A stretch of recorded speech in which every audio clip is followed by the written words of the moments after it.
Assalamualaikum warahmatullahi wabarakatuh. Kaum muslimin yang dirahmati Allah, marilah kita membaca surat Al-Fatihah. Semoga Allah membukakan ilmu dengan mudah, membukakan rizki dengan mudah, memudahkan semua urusan kita. Amin, amin, ya Rabbal Alamin. Al-Fatihah. A'udzu billahi minasyaitonir rajim. Bismillahirrahmanirrahim. Alhamdulillahi rabbil alamin. Arrahmanirrahim. Maliki yaumiddin. Iyyaka na'budu wa iyyaka nasta'in. Ihdinas shiratal mustaqim. Shiratal ladzina an'amta 'alaihim ghairil maghdubi 'alaihim waladdallin. Rabbi ghfirli wa liwalidayya warhamhuma kama rabbayani shaghira. Amin.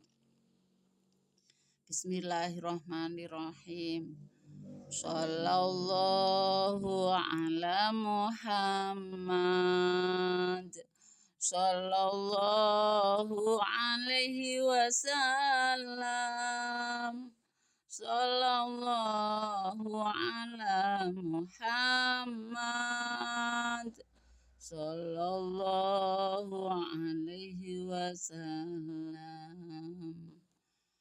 Anta syamsun, anta badarun, anta nurun fauqa nuri, anta iksiru wa wali, anta misbahu suduri.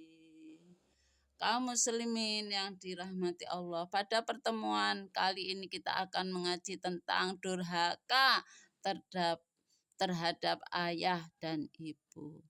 Firman Allah Subhanahu wa taala, A'udzu billahi minasyaitonir rajim. Bismillahirrahmanirrahim. Wa'budullaha wa la tusyriku bihi syai'an wa bil walidaini ihsana.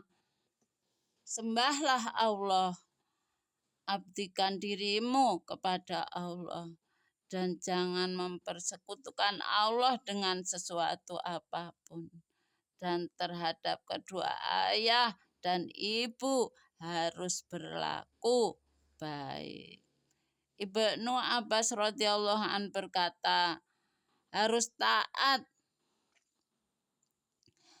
sopan,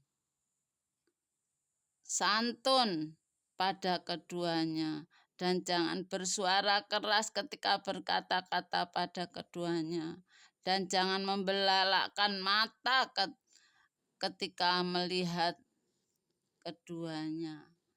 Bahkan berlaku pada ayah bundanya bagaikan hamba di hadapan majikannya. Bahkan jangan sampai bertingkah laku pada ayah bundanya bagaikan hamba terhadap majikannya. Firman Allah Subhanahu wa taala, wa qadha rabbuka alla ta'budu illa iyyahu wa bil walidaini ihsana imma yablughanna 'indakal kibara ahaduhuma aw kilahuma fala taqul lahuma uffi wa la tanhahuma wa qul lahuma qawlan karima waghfir lahuma janaha dzulli minar rahmati wa qur rabbirhamhuma kama rabbayani shaghira. Tuhanmu telah menetapkan supaya kamu jangan menyembah melainkan kepadanya, dan terhadap kedua ayah bunda harus berlaku baik. Manakala ia mencapai usia tua salah satunya atau keduanya di sisimu, maka jangan kamu berkata, "Oh, cih," pada keduanya, dan jangan kamu membentak keduanya, dan harus kamu berkata lembut pada keduanya, dan rendahkan dirimu pada keduanya serendah-rendahnya, karena kasih sayang, dan doakan keduanya. Robbirhamhuma kama robbayani shaghira. Ya Tuhan, kasihanilah kedua ayah bundaku sebagaimana keduanya telah memeliharaku di masa kecil. Firman Allah Subhanahu wa taala, A'udzu billahi minasyaitonir rajim. Bismillahirrahmanirrahim. Anishkurli waliwalidayka ilayyal masir. Bersyukurlah kepadaku dan terhadap kedua ayah bundamu. Kepadakulah kamu akan kembali. Bersyukurlah kepada Allah dan terhadap kedua ayah bundamu. Kepada Allah lah kamu akan kembali.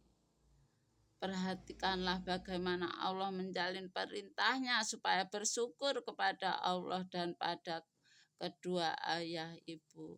Semoga kita semuanya sama-sama mendapat taufik hidayah dari Allah untuk melaksanakan perintah ini. Amin, amin. Ya Rabbal Alamin. Ibnu Abbas radhiyallahu an berkata, 3 ayat yang diturunkan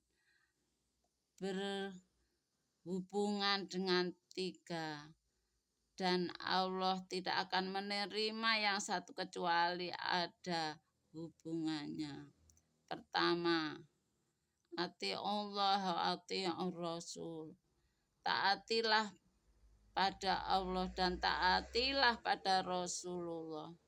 Maka barang siapa yang taat kepada Allah dan tidak taat pada Rasulullah, maka tidak diterima. Kedua, aqimus sholata wa atuz zakah. Tegakkan sholat dan keluarkan zakat. Maka barang siapa sholat tetapi tidak mengeluarkan zakat, maka tidak diterima. Ketiga, anishkurli waliwalidayka. Bersyukurlah kepada Allah dan pada kedua ayah bundamu. Maka barang siapa yang bersyukur kepada Allah tetapi tidak bersyukur pada kedua ayah bundanya, tidak diterima. Karena itu Nabi Muhammad Shallallahu Alaihi Wasallam bersabda, Ridallahi fi ridal walidaini wa suhtullahi wa suhtil walidain. Ridho Allah itu tergantung pada ridho kedua ayah bunda, dan murka Allah juga tergantung pada murka kedua ayah bunda. Juga ketika Allah datang kepada Nabi Muhammad SAW juga ketika seorang datang kepada Nabi Muhammad SAW minta izin untuk berjihad, maka Nabi Muhammad SAW bertanya, apakah kedua ayah bundamu masih hidup? Jawabnya, iya. Maka sabda Nabi besar Muhammad SAW dalam melayani keduanya itu, kamu berjihad. Perhatikanlah bagaimana Nabi Muhammad SAW telah mengutamakan pelayanan pada kedua ayah bunda daripada jihad. Ibnu Umar radhiyallahu an berkata, Rasulullah Shallallahu alaihi wasallam bersabda, dosa-dosa besar yaitu mempersekutukan Allah, syirik dan durhaka terhadap kedua ayah dan ibu, dan membunuh jiwa yang diharamkan oleh Allah kecuali dengan hak, dan sumpah palsu. Nabi Muhammad SAW bersabda, 3 macam dosa yang akan mencia-siakan sehingga tidak berguna segala amal-amal lainnya, yaitu syirik, mempersekutukan Allah, dan durhaka terhadap ayah atau ibu, dan lari dari medan perang. Islam melawan kafir. Nabi Muhammad Shallallahu alaihi wasallam bersabda, 3 macam dosa yang diharamkan oleh Allah pada yang melakukannya untuk masuk surga. Yang pertama, orang yang selalu minum khamar. Yang kedua, orang yang durhaka terhadap ayah atau ibunya. Yang ketiga, germo, atau orang yang membiarkan istrinya melacur, atau orang yang sengaja memelihara pelacur. Al-Hakim Al-Asbahani keduanya meriwayatkan bahwa semua dosa akan ditunda oleh Allah hukumannya hingga hari kiamat kecuali durhaka terhadap ayah dan ibu. Maka Allah akan menyegerakan hukumannya di dunia sebelum mati. Ali radhiyallahu an berkata, barang siapa yang menyusahkan, berbuat sesuatu yang menyedihkan, merisaukan hati ayah atau ibunya, berarti telah mendurhakai keduanya. Wahab bin Munabih berkata, Allah telah mewahyukan kepada Nabi Musa alaihi salam, hai Musa, hormatilah, taatlah kedua ayah dan ibumu, maka barang siapa taat patuh pada keduanya, niscaya aku lanjutkan umurnya dan aku beri padanya anak yang berbakti padanya. Dan barang siapa yang mendurhakai ayah atau ibunya, maka aku akan pendekkan, kurangi umurnya, dan aku memberi padanya anak yang durhaka padanya. Abu Bakar bin Maryam berkata, saya telah membaca dalam kitab Taurat bahwa barang siapa yang memukul ayah atau ibunya, ralat ya. Anas radhiyallahu an berkata, ada seorang laki-laki bernama Alqamah di masa Rasulullah Shallallahu alaihi wasallam. Pemuda ini giat dan rajin dalam amal ibadah sholat, puasa, dan sedekah. Tiba-tiba ia sakit dan sangat berat sakitnya. Maka istrinya menyuruh orang memanggil Rasulullah Shallallahu alaihi wasallam, menyatakan bahwa suaminya sakit keras dalam keadaan nazak sakaratul maut, dan saya ingin menerangkan kepadamu keadaannya. Maka Rasulullah Shallallahu alaihi wasallam menyuruh Bilal, Ali, Salman, dan Ammar radhiyallahu an supaya pergi ke tempat Alqamah dan memperhatikan bagaimana keadaannya. Dan ketika telah sampai ke rumah Alqamah, mereka langsung masuk kepada Alqamah dan menuntunnya supaya membaca la ilaha illallah. Tetapi lidah Alqamah bagaikan terkunci, tidak dapat mengucapkan itu. Ketika para sahabat itu merasa bahwa Alqamah pasti akan mati, mereka menyuruh Bilal supaya pergi memberitahu hal itu kepada Rasulullah Shallallahu alaihi wasallam. Rasulullah Shallallahu alaihi wasallam langsung bertanya, apakah ia masih mempunyai ayah dan ibu? Jawabnya, ayahnya telah meninggal sedang ibunya masih hidup tetapi terlampau tua. Rasulullah Shallallahu Alaihi Wasallam bersabda kepada Bilal, "Ya Bilal, pergilah kepada ibu Alqamah dan sampaikan salamku dan katakan kepadanya, jika kau dapat berjalan, pergilah kepada Rasulullah Shallallahu Alaihi Wasallam, dan jika tidak dapat, maka Rasulullah Shallallahu Alaihi Wasallam akan datang ke sini." Jawab ibu Alqamah, "Sayalah yang lebih layak pergi kepada Nabi Muhammad SAW." Lalu ia mengambil tongkat dan berjalan hingga masuk ke rumah Nabi Muhammad SAW. Dan sesudah memberi salam, ia duduk di depan Nabi Muhammad SAW.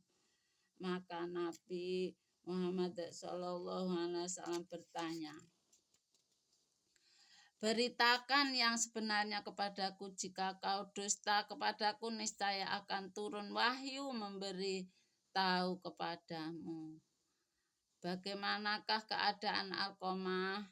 Rajin ibadah sholat, puasa, dan bersedekah sebanyak-banyaknya sehingga tidak diketahui berapa banyaknya. Nabi Muhammad SAW bertanya, "Lalu bagaimana hubunganmu dengan dia?" Jawabnya, "Saya murka kepadanya." Ditanya, "Mengapa?" "Karena ia mengutamakan istrinya lebih dariku dan menurut kepada istrinya dan menentangku." Maka Rasulullah SAW bersabda, "Murka ibunya itulah yang menutup lidahnya untuk mengucap la ilaha illallah." Kemudian Nabi Muhammad SAW menyuruh Bilal supaya mengumpulkan kayu sebanyak-banyaknya untuk membakar Alqamah dengan api itu. Ibu Alqamah bertanya, "Ya Rasulullah, putraku, buah hatiku akan kau bakar dengan api di depanku. Bagaimana akan dapat menerima hatiku?"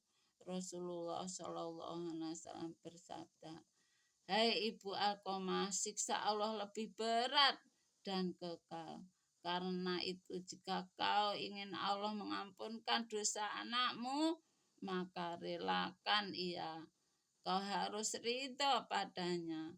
Demi Allah yang jiwaku ada di tangannya, tidak akan berguna sholat sedekahnya selama engkau murka kepadanya." Lalu ibu Alqamah mengangkat kedua tangannya dan berkata, "Ya Rasulullah, saya mempersaksikan kepada Allah di langit dan kau ya Rasulullah, dan siapa yang hadir di tempat ini, bahwa saya telah ridho pada Alqamah." Maka langsung Rasulullah SAW menyuruh Bilal pergi melihat keadaan Alqamah, apakah sudah mengucap la ilaha illallah atau tidak. Khawatir kalau ibu Alqamah mengucapkan itu hanya karena malu kepada Rasulullah dan tidak dari hatinya. Maka ketika Bilal sampai di pintu rumah Alqamah, tiba-tiba terdengar suara Alqamah membaca la ilaha illallah. Lalu Bilal masuk dan berkata, "Hai orang-orang, sesungguhnya murka ibu Alqamah itu yang menutup lidah untuk mengucapkan syahadat, dan kini telah melepas lidahnya, maka matilah Alqamah pada hari itu." Maka datanglah Nabi Muhammad SAW dan menyuruh supaya segera dimandikan dan dikafankan. Lalu disolatkan oleh Nabi Muhammad SAW. Dan sesudah dikubur, Nabi Muhammad SAW berdiri di atas tepi kubur sambil berkata, "Wahai sahabat Muhajirin dan Ansor, barang siapa mengutamakan istrinya daripada ibunya, maka ia terkena kutukan laknat Allah. malaikat dan manusia semuanya. Bahkan Allah tidak menerimanya ibadah fardu dan sunnahnya, kecuali jika bertaubat benar-benar kepada Allah dan berbuat baik terhadap ibunya dan minta kerelaannya, sebab ridho Allah dikaitkan dengan ridho ibu dan murka Allah juga di dalam murka ibu. Al-Awwam bin Hausab berkata, pada suatu hari saya ditinggal di suatu daerah di dekat pekuburan. Pada suatu hari saya tinggal di suatu daerah dekat pekuburan. Tiba-tiba pada waktu asar keluarlah dari kuburan seorang yang berkepala himar berjasad manusia, lalu mendengking 3 kali, kemudian tertutup kembali kubur itu. Dan tidak jauh dari situ ada wanita tua yang sedang memintal benang bulu. Lalu ada lain wanita bertanya kepadaku, "Engkau melihat wanita tua itu?" Jawabku, "Mengapakah?" Wanita itu berkata, "Wanita itu ibu dari orang yang di dalam kubur itu."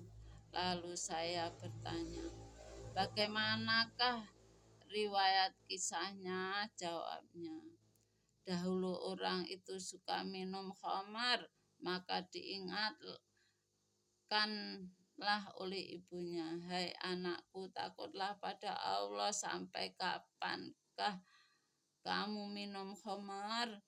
Maka dijawab oleh anaknya, 'Engkau hanya mendengking bagaikan himar.' Kemudian ia mati sesudah asar. Maka pada tiap asar terbukalah kuburannya dan mendengking 3 kali, kemudian tertutup kembali kuburannya. Semoga Allah melindungi kita dari durhaka terhadap kedua ayah dan ibunya. Kesimpulannya, mendurhakai ayah dan ibu termasuk dosa besar yang dapat membinasakannya. Dengan demikian, marilah saya mengajak kepada diri sendiri, khususnya umumnya kepada semua kaum muslimin muslimah, marilah kita taat kepada ayah ibu, menghormati, merawat. Jangan sampai berkata atau memperlakukannya seperti pembantu dan majikan, atau berkata kasar, atau wajah yang melotot kepada ayah ibu, karena berakibat buruk sekali di dunia sampai surga. Na'udzubillah min dzalik. Semoga kita semuanya termasuk manusia yang taat patuh kepada ayah ibu, menghormati, tidak menyakiti hatinya, sehingga kita menjadi anak yang soleh soleha, yang mendapat keselamatan, kebahagiaan dunia sampai surga. Amin amin ya robbal alamin. Bagi yang sudah tidak mempunyai ayah ibu karena sudah meninggal dunia, masih ada kesempatan untuk memohon maaf, yaitu dengan cara mendoakan, mengirim kalimah-kalimah thayyibah, sehingga semoga diampuni dosa-dosa kita terhadap ayah ibu, sehingga kita menjadi manusia yang berbahagia, selamat di dunia sampai surga. Amin, amin, ya Rabbal Alamin.